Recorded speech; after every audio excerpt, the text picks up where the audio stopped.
Hello everyone. My name is Jose Torres. Today I will be talking about how does the water lock system works in the Panama Canal. The uniqueness of this system has changed the world completely. And I'm just here to expose you how the process comes, how does it have to go for ships to get through the canal, and the importance of it. A little overview over the Panama Canal. The Panama Canal connects two oceans, the Atlantic and the Pacific Ocean. It's located in the Isthmus of Panama. It's covered around 82 kilometers of land or 51 miles, and it opened its doors in 1914. The main advantage of this project is the ability to connect the east and the west of America by shortening of distance to 8,000 nautical miles. Why are the locks a necessary system for the function of the canal? Well, Panama as an isthmus has a difference on height when it comes to the elevation of the land because on one side of the country it's higher than the other. So to get through the land, it was necessary a system that helps ships to get on the same sea level so that they can go from one side to the other. Also, by knowing this, we need to understand that the logs helps to increase around 28 meters above sea level from getting from one side of the ocean to the other. So that way they can get to the isthmus of Panama. The components of the water logs. The first one is the chamber. It's an enclosed area that holds the water and the ships that get through it. The second component is the gates. There are watertight doors that open and close, and they isolate the chambers. And the third, but not least important component is the bulbs. They are cross-sectional diagrams of a single lock chamber, where their main goal is to bring the water from the bottom of the chambers to the top. How does the water move in the locks? Well, the water flows from the nearby reservoirs like the Lake Gatun or the Lake Miraflores. This water gets into the chamber. Now, this system is important to understand that it doesn't have any pumps. It's a gravity driven system. So the water just follows wherever it is going through gravity.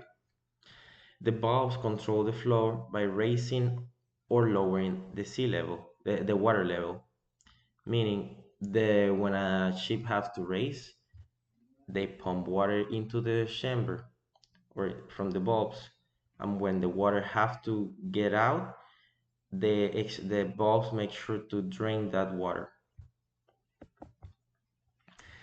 Uh, Now, understanding this, the sequence that a ship have to get in order to pass through the canal. First, the ship enters to the first lock, where it's located on a chamber. Eventually, that gates close. That creates the chamber. So the water start flowing in, and the ship start racing. By that, the ship match the level of water on the next chamber, gets through it. Now the gate that is behind it locks, and if the ship have to get lower or have to lower the amount of water to get to the same water level with the next chamber, it does it, and it happens consequently through the whole path of the canal. So when you have to go up, the chamber fill up with water, match the next level of the next chamber level of water, and then when you have to get down, water is drained from out the chamber, bringing the ship on the same water level as the chamber that is going into it. Main resources of the Panama Canal when it comes to water, it relies mainly on a big artificial lake created that it's called, as mentioned before, Lake Gatun, but also there are other supplies lakes like the Miraflores.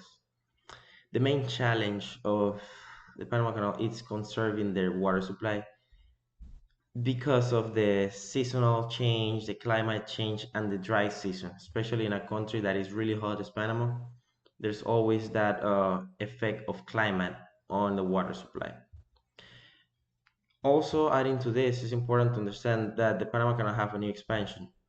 This expansion have a similar system when it comes to the water logs, but they add up a reservoir system that will help to maintain the level of the water supply from the lake that most of the water come from, and at the same time it helps with the conservation and an efficient way to help the transport of ships through the Panama Canal.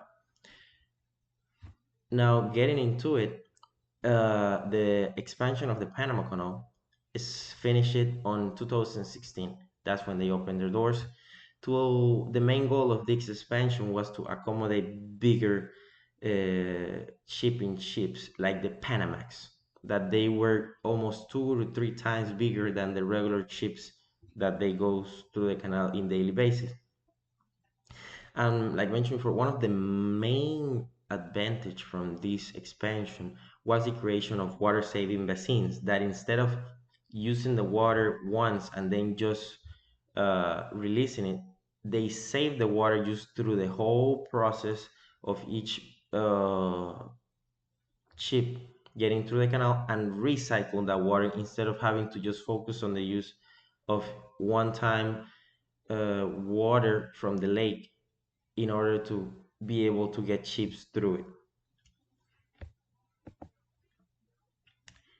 One of the main things about the Panama Canal and the system is how important it is to the economy around the world.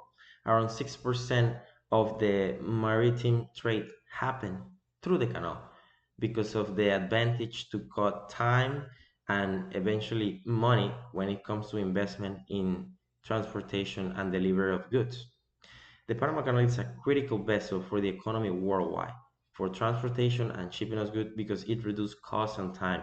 That when it comes to uh, any kind of good, being able to lower the time where goods can be spread out and give out to the buyers, it makes a lot of sense to make it as quick and efficient as possible.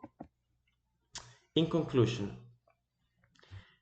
exposing all of this, we can see the importance of the canal, and more important, we now have a better understanding of why this system is pretty much considered a masterpiece of engineering, having to cut through a whole country in order to make time, in order to save time for people to get through it and save time in shipping was a genuinely so coming from the people that understood that they were a way, there was a way to make shipping efficiently.